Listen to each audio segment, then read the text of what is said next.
2024년 7월 14일 주님의 날 예배를 하나님께 드리겠습니다.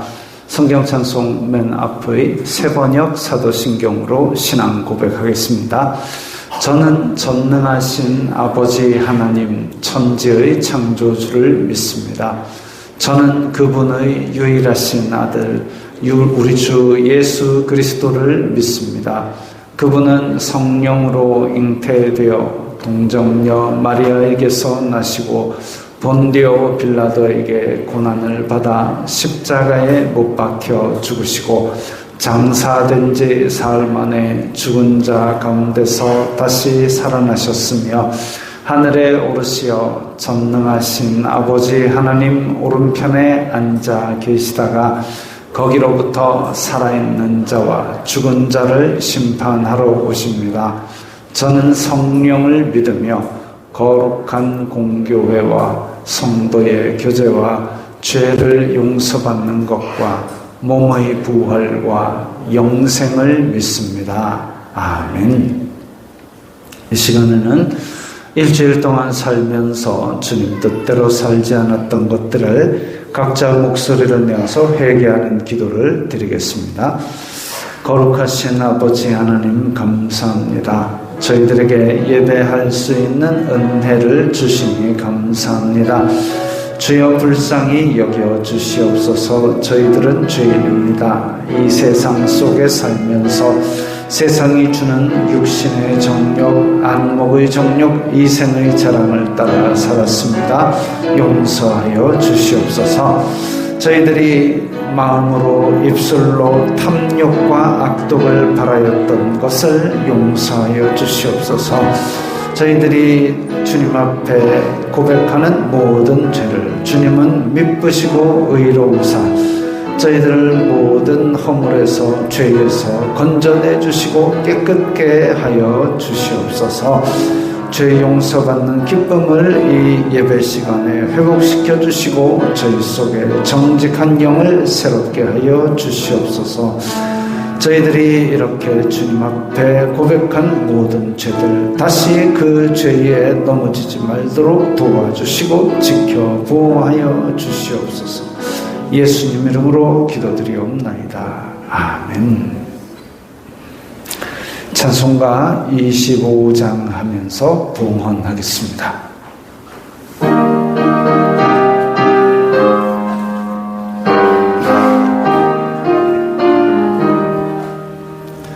멸류관 벗어서 주 앞에 드리세. 저 천사 기쁜 노래가 온 땅에 퍼지네. 내 호하게 여서 주 찬송하여라.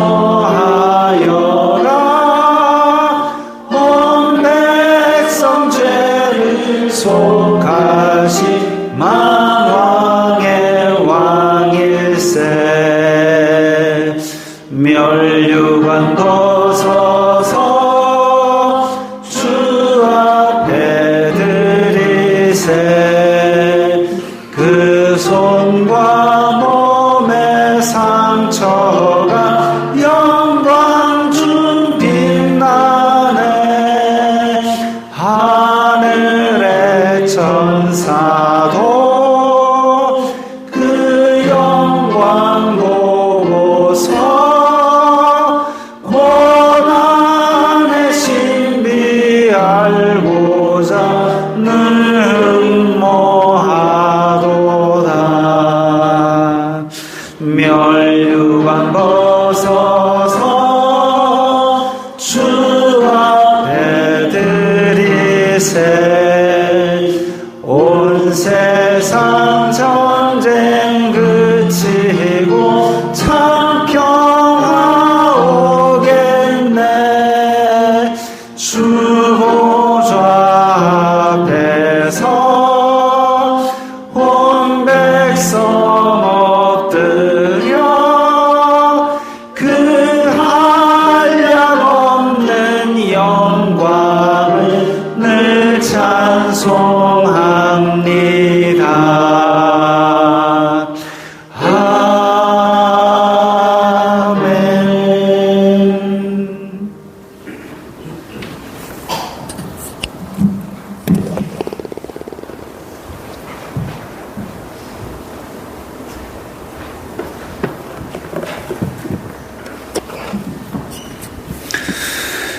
거룩하신 아버지 하나님 감사합니다. 저희들에게 일상에 필요한 물질의 복들을 주시니 감사합니다. 주님의 은혜 감사하여서 저희들이 주님 앞에 각기 예물을 드리오니 주님 기쁘게 받아 주시옵소서. 이 예물이 쓰이는 곳마다 아버지 하나님의 영광이 나타나고 예수 그리스도의 사람 살리는 복음이 전파되게 하여 주시옵소서. 또한 저희들이 어디로 가든지 물질로 시험 들지 말고 오히려 나누어 줄 수 있는 복의 근원이 되게 하여 주시옵소서. 저희들이 청지기적 사명을 잘 감당하면서 물질의 종이 되는 것이 아니라 물질로도 주님께 영광을 돌리는 그런 성도들이 다 되게 하여 주시옵소서. 그리하여서 저희들이 앉으나 서나 들어오나 나가나 물질로도 하나님께 영광 돌리는 그런 귀한 성도들 되게 하여 주시고 주님 모든 영광 받아 주시옵소서. 예수님 이름으로 기도드리옵나이다. 아멘.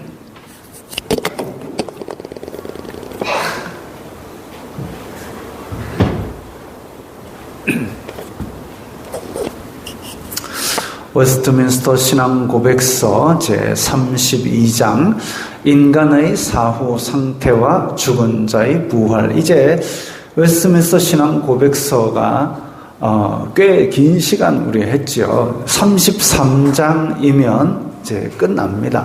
그러면 우리가 또 다시 이제 소요리문답, 대요리문답 이렇게 다시 한번 돌아갈 겁니다.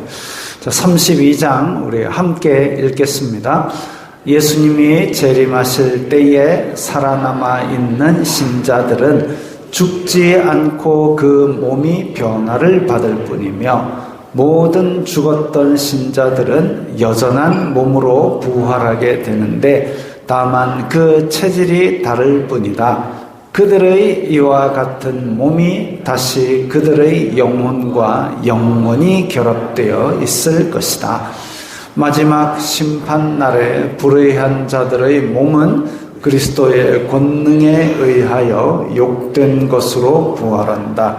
그러나 의로운 자들의 몸은 성령으로 말미암아 영광스러운 것으로 다시 살게 되어 그리스도의 영광스러운 몸의 형상으로 화하게 된다. 아멘. 자, 중요한 얘기가 나오고 있습니다. 예수님이 재림하실 때에, 재림하실 때에 살아있는 사람들, 우리가 만약에 지금 살아있는 동안에 예수님께서 다시 오시면 그때에 우리는 이 몸이 영화로운 몸으로 변화를 받게 됩니다.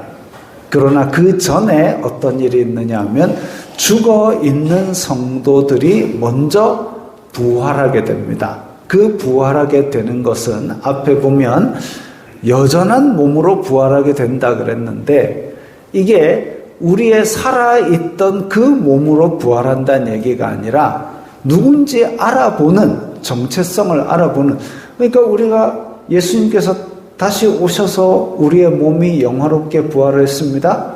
그 다음에 먼저 죽어 있는 성도들이 부활을 했습니다. 근데 올라가서 예수님 앞에 섰는데 저 사람 누구지가 아니라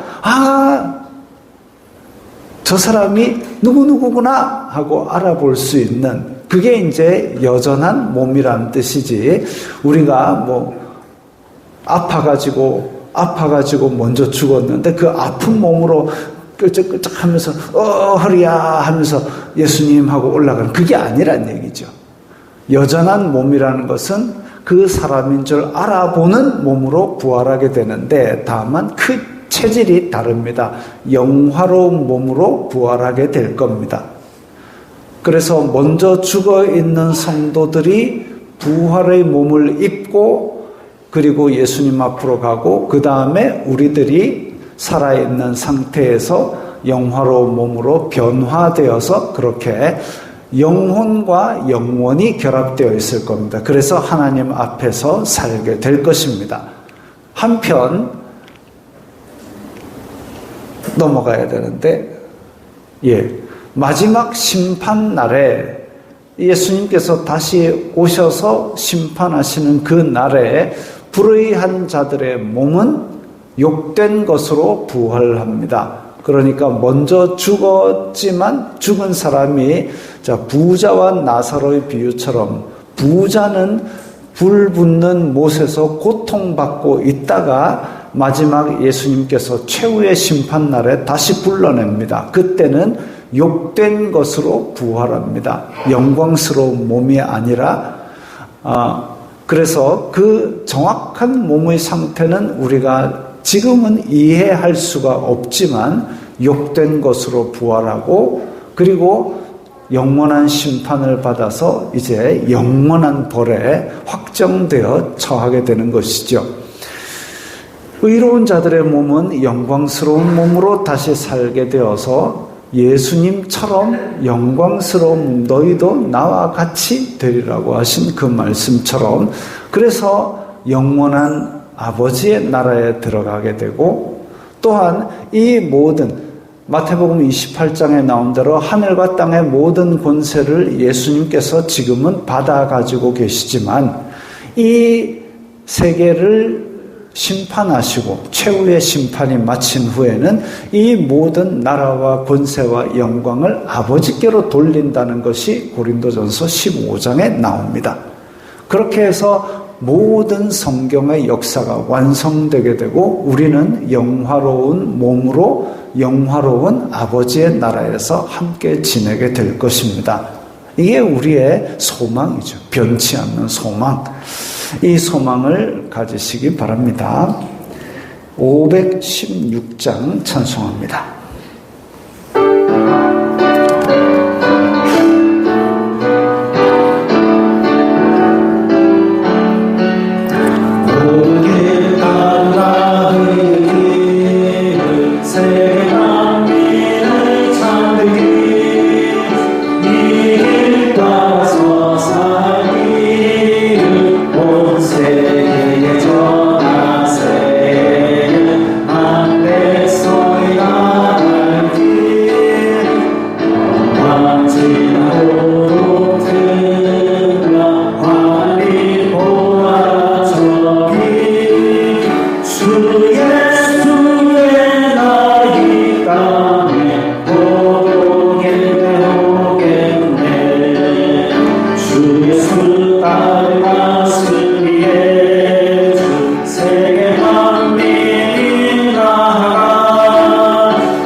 우리를 인도하시고 우리를 보호하시는 아버지 하나님, 그 크신 이름을 찬송합니다.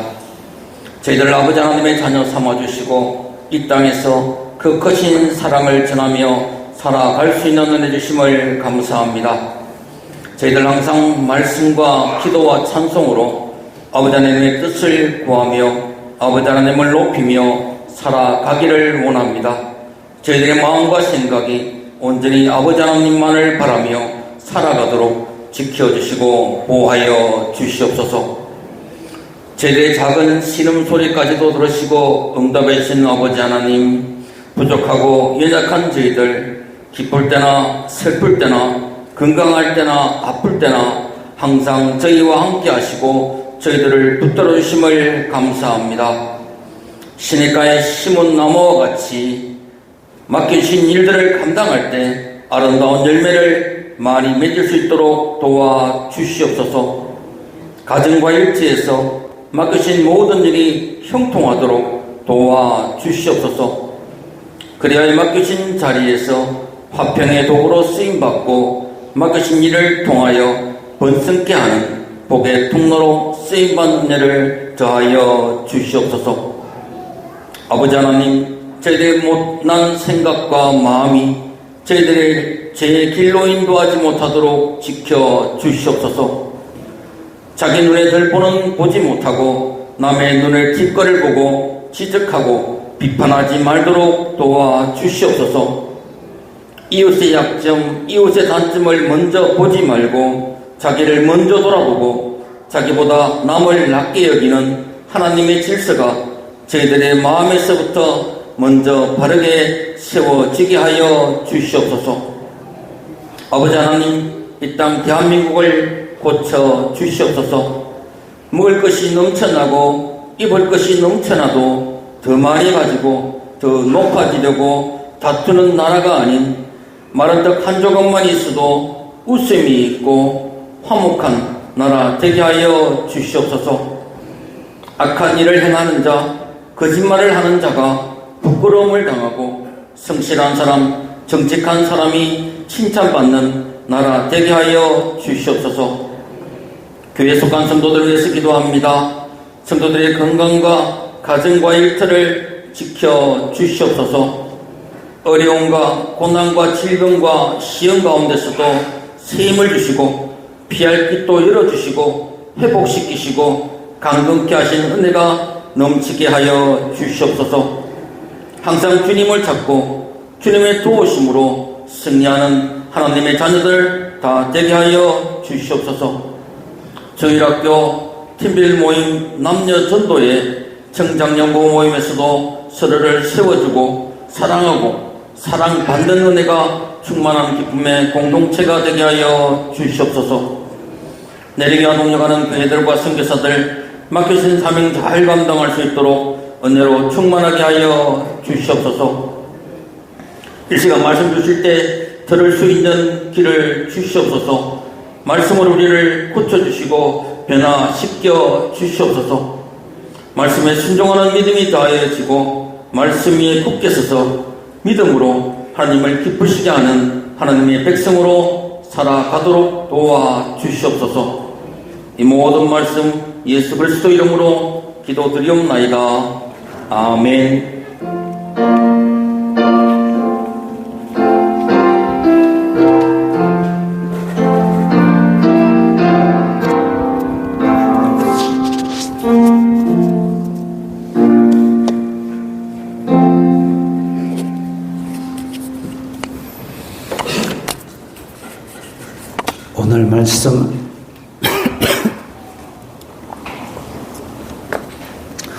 오늘 말씀은 사도행전 28장 11절부터 15절, 신약성경 237면 사도행전 28장 11절부터 15절까지의 말씀입니다.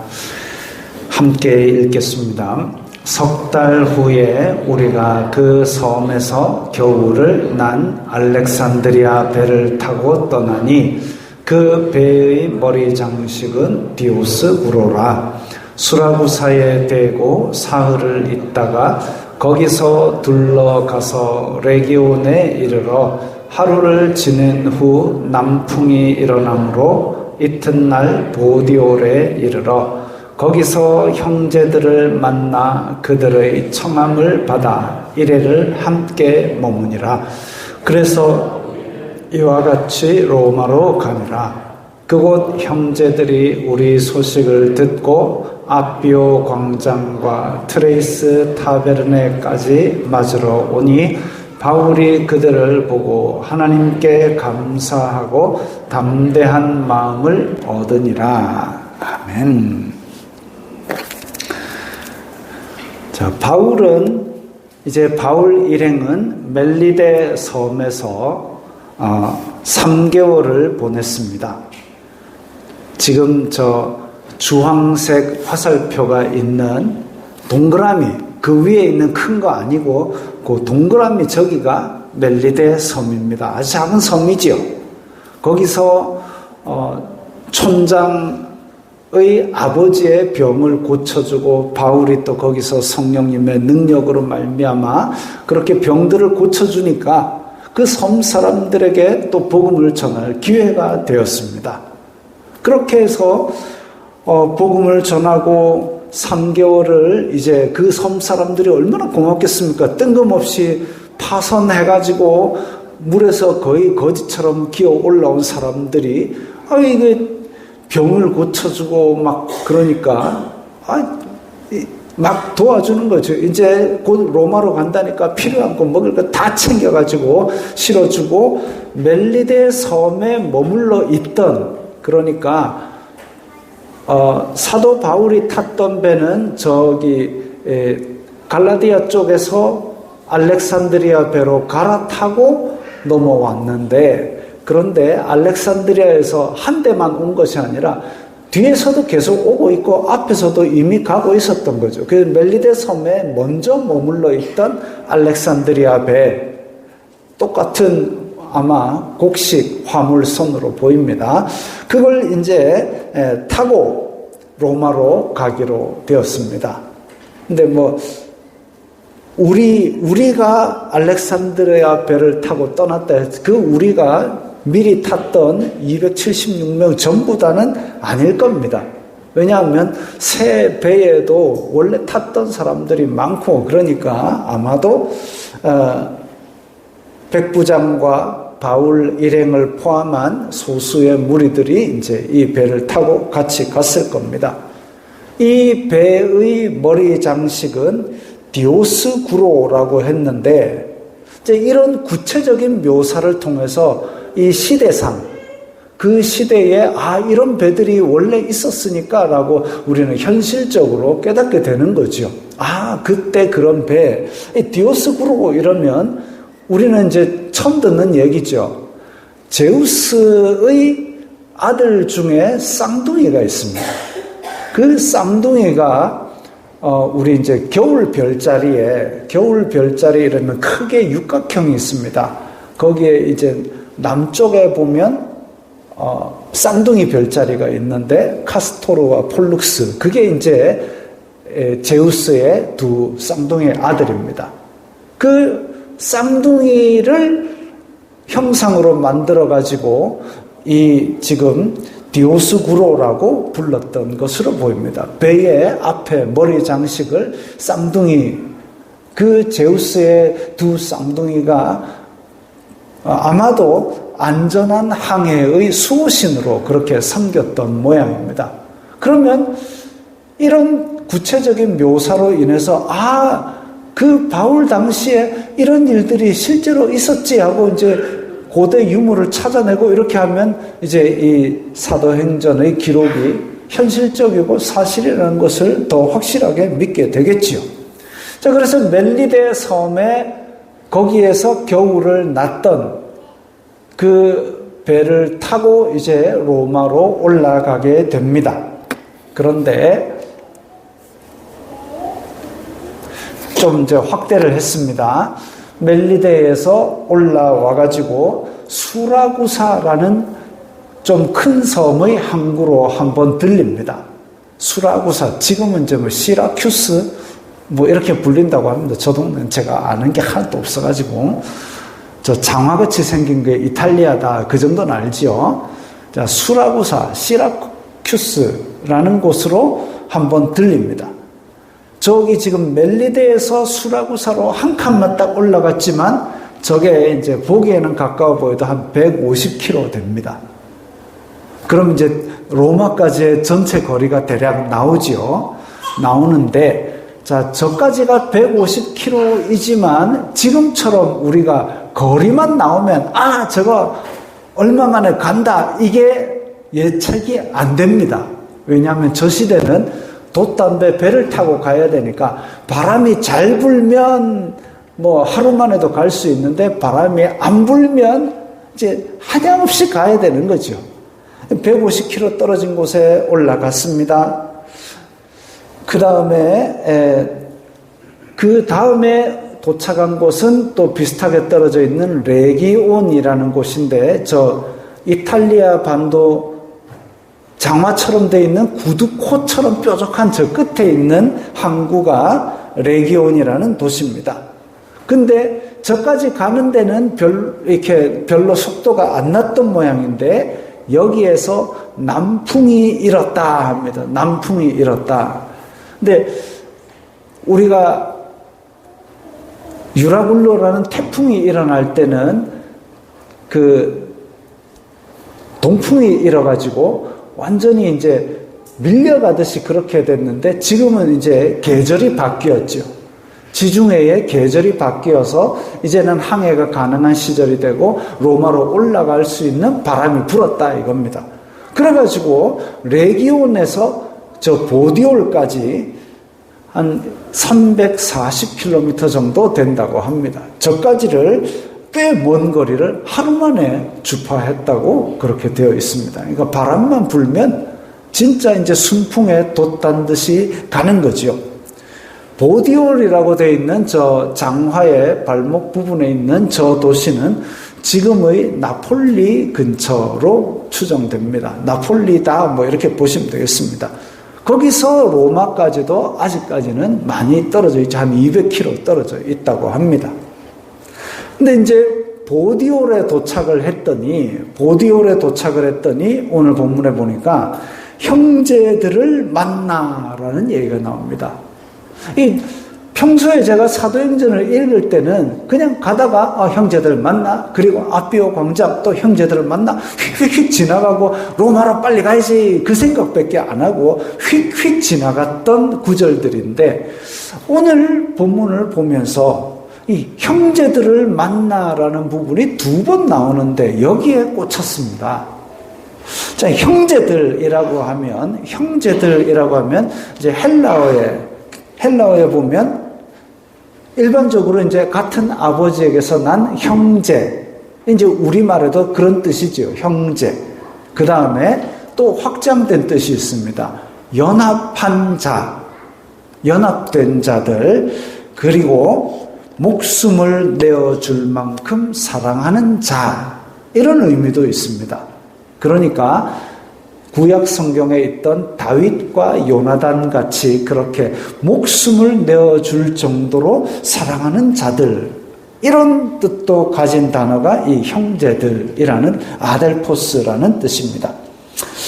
여기서는 이제 복음을 듣고 교회 공동체의 일원이 된 사람들을 형제라고 바울이 계속 불러왔지요. 그래서 로마에 벌써 그런 형제들이 많이 있었구나 이렇게 볼 수 있습니다.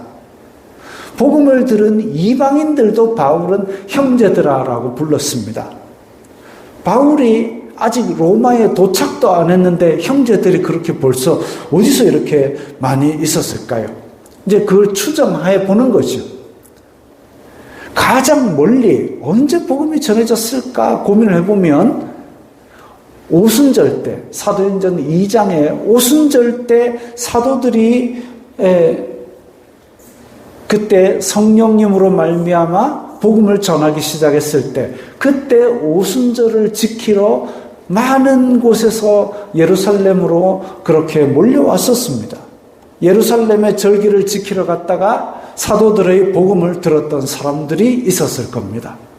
그들이 이제 절기를 마치고 로마로 돌아갔을 때에 이 사람들이 야 예루살렘 갔더니 이번에 보니까 그 구약의 예언이 이루어져 가지고 구세주가 오셨다 하더라. 그 얘기가 전파됐을 겁니다. 또 우리가 생각할 수 있는 것은 사도행전 10장에 보면 고넬료가 나옵니다. 고넬료가 이탈리아대의 백부장으로서 그 베드로에게 직접 복음을 들었는데 그 사람들 중에 혹은 고넬료가 로마로 다시 돌아왔거나 전했거나 할 수 있었을 겁니다. 아니면 또 생각할 수 있는 것은 바울이 1차 선교 여행, 2차 선교 여행 때에 어떤 일이 나오냐면 그때에 로마 황제가 유대인들 로마에서 다 나가 추방령을 내려가지고 그때 이제 쫓겨난 사람 중에 브리스길라와 아굴라 부부가 있었고 이런 사람들 때문에 또 복음이 로마로 전파되었을 수도 있습니다. 바울의 소식을 궁금해하면서 바울을 기대했던 사람들, 바울이 헤어지면서 3차 선교여행 끝나고 돌아갈 때 이번이 너희들 마지막 보는 거일 수도 있다 이래가지고 눈물로 헤어졌던 사람들, 바울이 로마로 간다더라, 잡혀간다더라 해가지고 로마로 쫓아온 사람들도 있었을지도 모르겠습니다. 그리고 또 제가 생각을 해보니까 뭐냐면 자, 요거 한번 보십시오. 이제 밑에 있는 작은 칸들은 글씨 다 안 보셔도 됩니다. 보이면 더 좋겠지만 자, 밑에 있는 저 작은 칸들은 신약 성경의 책들입니다. 신약 성경의 서신서들이고 위에 있는 큰 칸은 바울의 선교여행 1차, 2차, 3차, 4차는 로마로 간 기록입니다. 그리고 5차는 기록되어 있지 않지요. 바울은 4차 로마로 간 것까지만 사도행전 28장에 기록되어 있고 그 이후에 이제 소송을 걸었던 유대인들이 로마로 오지 않아서 이건 기각이 아니라 각하 원고가 오지 않았으므로 재판이 열리지 않았습니다. 그래서 바울은 풀려나게 되고 5차 선교 여행을 떠나게 되는데 그 이후에 아마 스페인까지도 복음을 전한 것으로 전해지고 있고 그 이후에 로마로 잡혀가서 순교하게 됩니다. 자, 그런데 이 1차, 2차, 3차, 4차 선교 여행과 요 기록된 것들이 조금 이렇게 매치가 되는데 1차 선교 여행은 구브로 섬에서 갈라디아 지방으로 갔었지요. 그래서 1차 선교 여행 이후에 갈라디아서를 기록합니다. 그 밑에 이제 야고보서는 바울의 서신은 아닙니다만은 그래서 갈라디아서, 야고보서가 기록되어 있고 2차 선교 여행 때는 요즘 새벽기도에 나오고 있는데 빌립보와 그리고 데살로니가 이 지역을 돌고 들어갑니다. 그래서 2차 선교 여행 후에 쓴 서신이 데살로니가 전후서 이렇게 되어 있습니다. 3차 선교 여행은 이제 다시 2차와 똑같이 빌립보까지 갔다가 그 다음에 밑으로 고린도로 내려가는 것이 아니라 다시 그대로 돌아서 에베소 지나서 예루살렘으로 돌아오는 그런 코스입니다. 3차 선교 여행을 지나고 나서 들리지 않은 고린도전서, 고린도후서 그리고 로마서를 기록합니다. 여기서 로마서가 기록된다고요?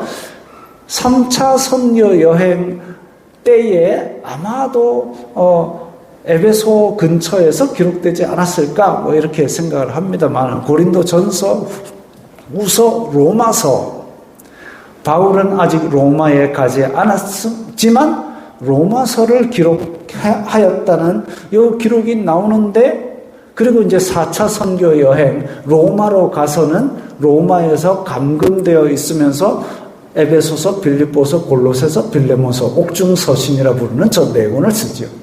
그러면 바울 서신은 1차, 2차, 3차, 4차 한 권, 두 권, 세 권, 네 권 이렇게 딱 기억하시면 괜찮지요.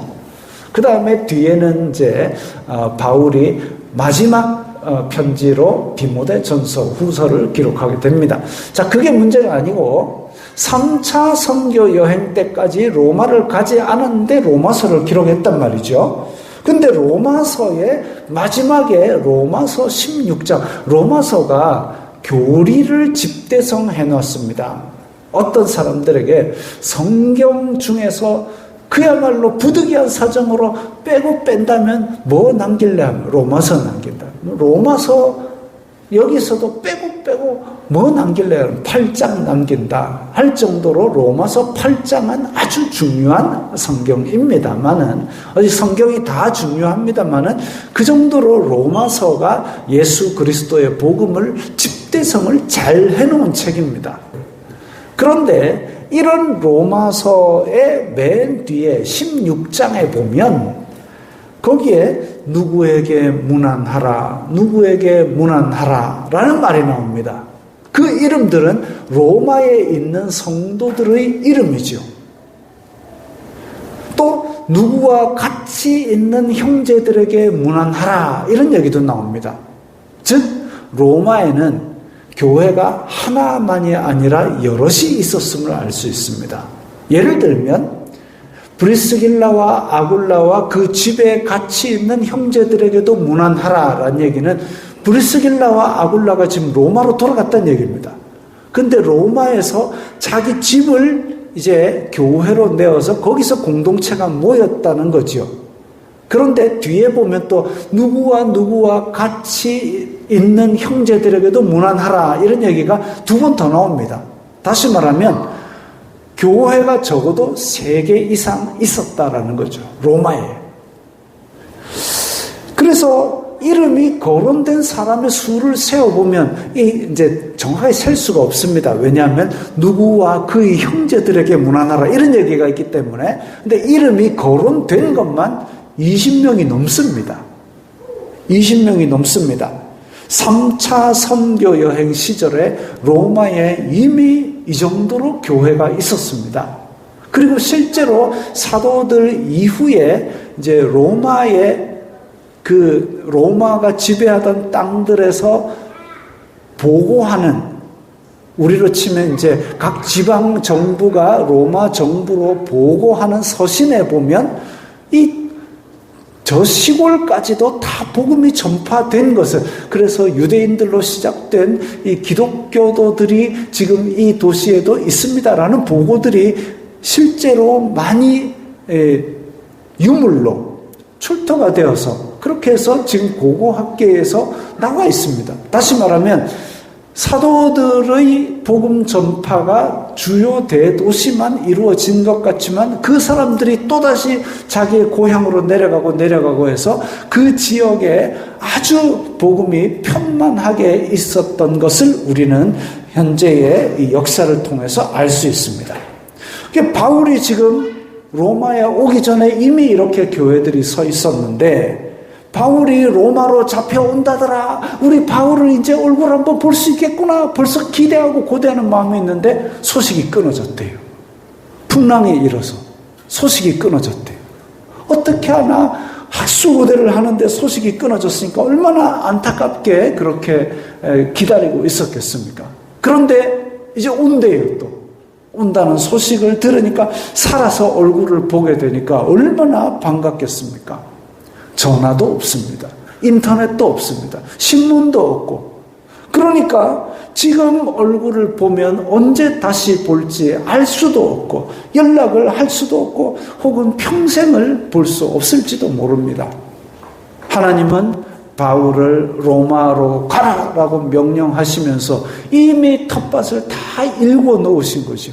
밭을 다 갈아서 씨를 뿌리기만 기다리고 있고 이미 또 자라고 있는 씨앗들도 있고, 복음을 전할 때에 우리가 기도하면서 전진하면 하나님께서 준비하시고 구원받기로 예정된 자들을 다 보내어 주실 것입니다. 순적한 자들을 만나게 해 주실 것입니다. 로마로 가는 발걸음이 한결 가벼워졌을 겁니다. 형제들을 만났으니까. 바울의 입장에서도 이 일은 내가 하는 것이 아니구나. 하나님께서 다 이루시는구나 하는 확신을 가지고 있었을 겁니다. 그래서 일주일을 보디올에 있는, 이제 로마 바로 밑에 있는 보디올에 있는 형제들과 일주일을 함께 지냈습니다. 백부장 한번 생각해 보십시오. 백부장이 처음에는 바울 말도 듣지 않고 항해 갑시다 하다가 엉망됐잖아요.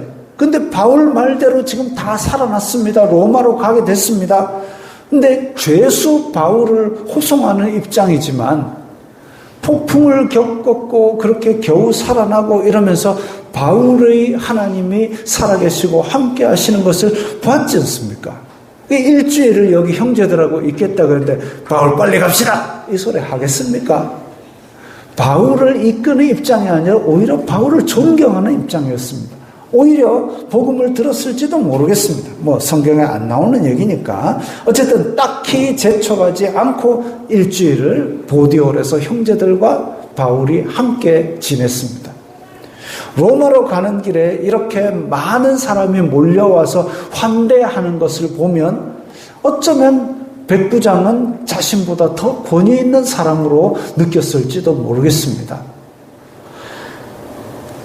지난번에 설교 제목이 동정에서 존경으로, 백부장이 바울을 처음에 이 죄수로 끌고 갈 때는 어쩌면 아유 이 불쌍한 인간 삐쩍 말라가지고 병약한 인간 하고 끌고 갔을지도 모르지만 지금은 뭐 존경 정도가 아니죠. 바울이 폭풍을 어떻게 지내는지 알고 멜리데 섬에서 병자를 고쳤고 지금은 로마로 가는데 로마에서 유력한 사람들이 다 몰려와서 바울을 그냥 아주 아이돌 보듯이 환호를 하고 난리가 났습니다. 존경하는 거죠. 아비오 광장, 이제 로마로 가기 직전의 아비오 광장이라는 지명도 나옵니다. 로마로부터 한 60km 떨어진 곳입니다. 그 아비오 광장으로부터 사실은 저 밑에 레기온으로부터 올라오는 아비오까지의 그 넓은 도로가 있습니다. 그 도로가 이제 로마의 굉장히 주축이 되는, 우리나라로 치면 경부선 같은 그런 주축이 되는 도로입니다. 그래서 전쟁에서 승리한 장군들이 저 길을 따라 쫙 오면 백성들이 막 환호하고 꽃 뿌리고 이런 도로입니다. 그 도로를 지금 죄수 신분이지만 바울이 한 칸 한 칸 올라가면서 이제 형제들을 만나고 환호를 받고 있습니다. 비록 신분은 죄수지만 이 개선 장군과 전혀 다를 바가 없지요. 로마에 있던 형제들이 이제 바울이 온다는 소식을 어떻게 듣고 또 60km 떨어진 이 아비오 광장까지 맞으러 나왔습니다. 또 그 바로 아비오 광장 근처에 트레이스 타베르네, 이 트레이스 이러면 3입니다. 숫자 3. 타베르네 이러면 숙소. 그래서 세계의 숙소라는 뜻입니다. 옛날 구버전 개역 성경에서는 삼관이라고 했습니다. 여관할 때 관, 세계의 숙소. 그래서 로마로부터 지금 한 50km 떨어져 있는 이까지도 또 형제들이 와서 맞이했습니다. 얼마나 반가운 사람. 50km면 그죠? 지금 부산에서 어디까지가 한 50km, 경주까지가 50km, 경주는 좀 뭔가요? 제가 안 가봐서. 어쨌든 얼마나 반가웠으면 50km, 60km를 그 교통도 불편하던 시절에 바울 얼굴 보러 맞이하러 그렇게 나가가지고 그렇게 얼굴을 보러 나갔겠습니까? 편지로 안부를 겨우 주고, 편지 주고받기는 쉬웠겠습니까? 지금 우리도 편지 보내면 뭐 하루 만에 이틀 만에도 갑니다만은 그 시절에는 편지를 누가 들고 배 타고 그렇게 몇 며칠을 가가지고 전하는 게, 편지 답장을 받으려면 거기서 또 편지 써가지고 배 타고 또 비행기 타고, 옛날에 무슨 코미디에 그런 거 있었는데 뭐 말 타고 배 타고 뭐 바다 건너서 그렇게 와가지고 보름 한 달 그렇게 걸리던 그 편지를 그렇게 받던 바울이 이제 로마로 온다니까 반가워가지고 50km, 60km를 쫓아와가지고 얼굴 보러 나온 겁니다. 로마의 형제들, 그야말로 편지로만 주고받던 로마의 형제들을 보니까 바울 입장에서도 얼마나 반가웠겠습니까? 그야말로 형제들의 이름만 듣고 거기에 교회가 섰다는 얘기를 듣고 로마도 가서 보아야 하리라 그 마음으로 설레던 그 사람들을 이제 얼굴로 본다니까요. 특히 로마서는 기독교 교리의 집대성이라고 부를 정도로 복음을 논리적으로 잘 설명한 교리 서신인데 그걸 받아들인 사람들이 바로 로마 교인들입니다. 그래서 지금 보디올에서, 아피오 광장에서, 그리고 트레이스 타베르네에서 로마로부터 쫓아나온 이 성도들이 와가지고 바울을 환호했습니다. 바울은 그들을 보고 하나님께 감사하고 담대한 마음을 얻었다 했습니다. 바울의 면류관이요, 바울의 열매인 사랑하는 성도들을 보니까 감사한 거죠. 우리가 만약에 복음의 씨를 뿌렸습니다. 그 열매를 우리가 못 거둘 수도 있어요. 어떤 사람은 평생에 복음을 전했는데 그 사람이 죽고 나서 이 사람이 복음을 받아들였다는 그런 간증도 들어봤습니다. 그렇게 평생을 복음을 전했을 때에 그걸 우리가 다 볼 수는 없지만 우리가 하나님 앞에 서게 될 그날에 그들이 나와서 이 땅에 사는 동안 당신이 나에게 복음을 전했습니다. 이렇게 할 때에 그들이 바로 나의 면류관이요, 나의 사랑스러운 열매들일 것입니다. 근데 바울은 지금 살아생전에 그 얼굴들을 보니까 얼마나 감사가 넘치겠습니까? 하나님, 나는 뿌렸지만 주님께서 이렇게 이루어 주셔서 큰 교회를 벌써 이렇게 이루게 하시니 감사합니다. 그렇게 사랑이 기쁨과 감사가 넘쳐났습니다. 제대로 만나지도 못했던 사람들인데 복음을 듣고 전하고 그래서 교회가 이루어지고 믿음 생활의 공동체가 이루어지고 얼마나 기특하겠습니까?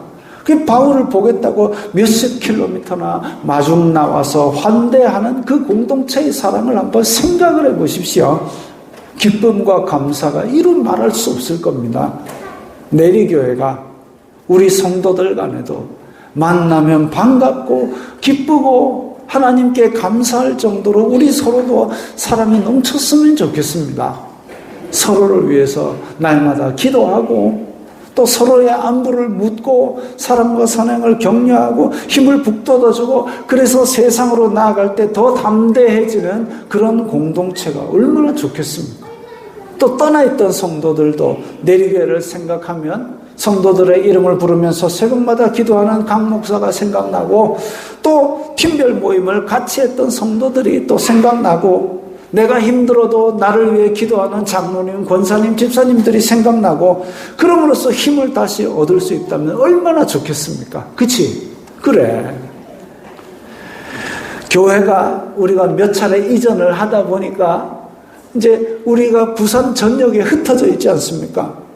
그렇지만 바울 시대에 비하면 교통도 편하고 통신도 편하고 그러니까 교제들이 더 풍성해졌으면 좋겠습니다. 유튜브에 부산 내리교회라고 치면 영상이 바바바바 올라 있습니다. 새벽 기도회 영상이 오르고 있고 주일 예배 영상이 오르고 있고 구독자 118명의 영상이 1700개나 올라와 있습니다. 엄청나지요?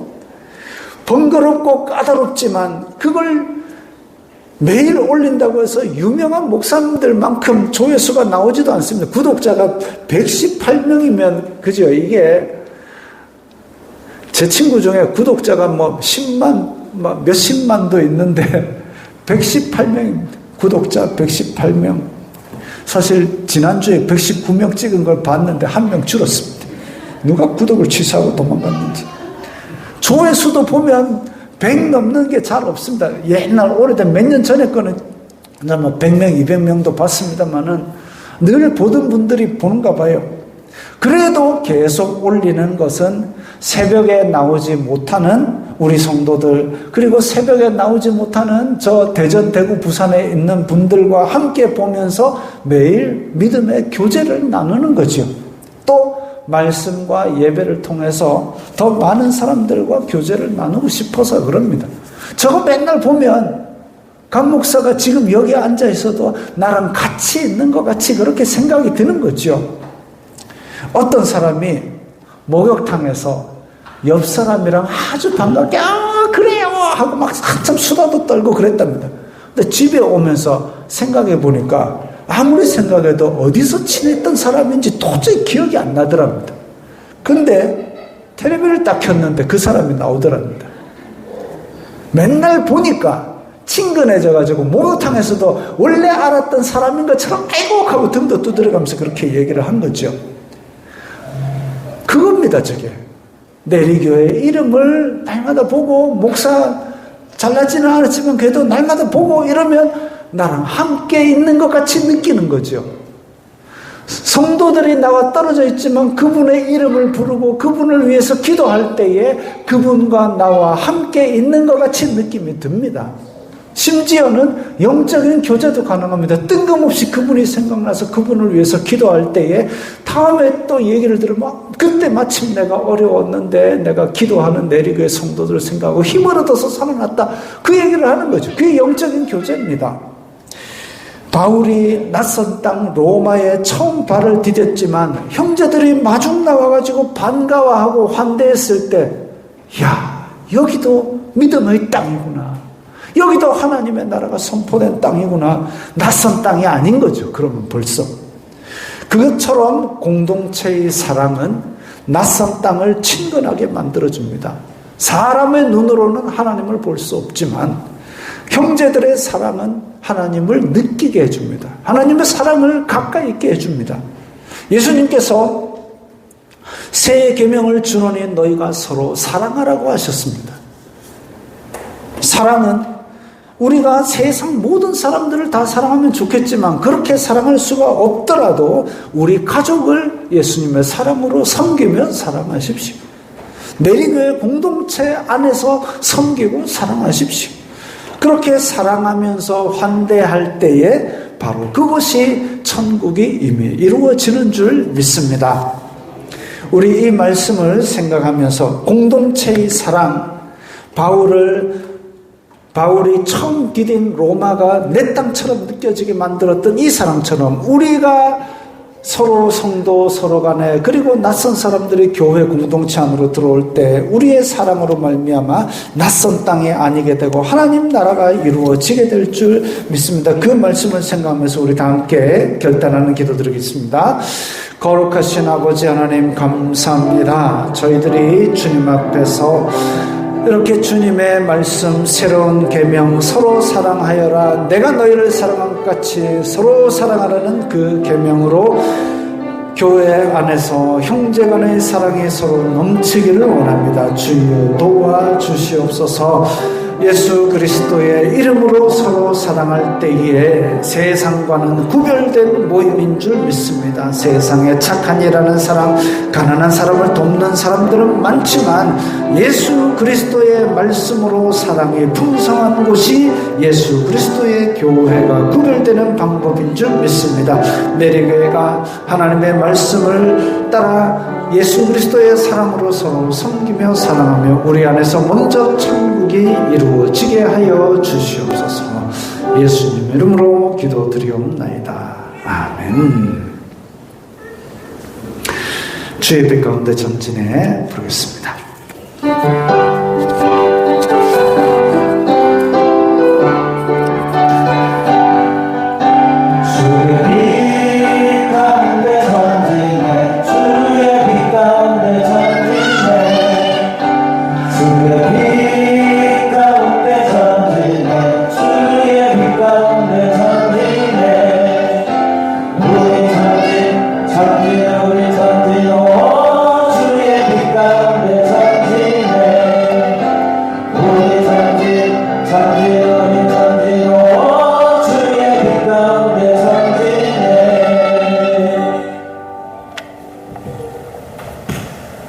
주 예수 그리스도의 은혜와 하나님 아버지의 사랑과 성령 하나님의 교통하심이 너희 무리와 함께 있을지어다.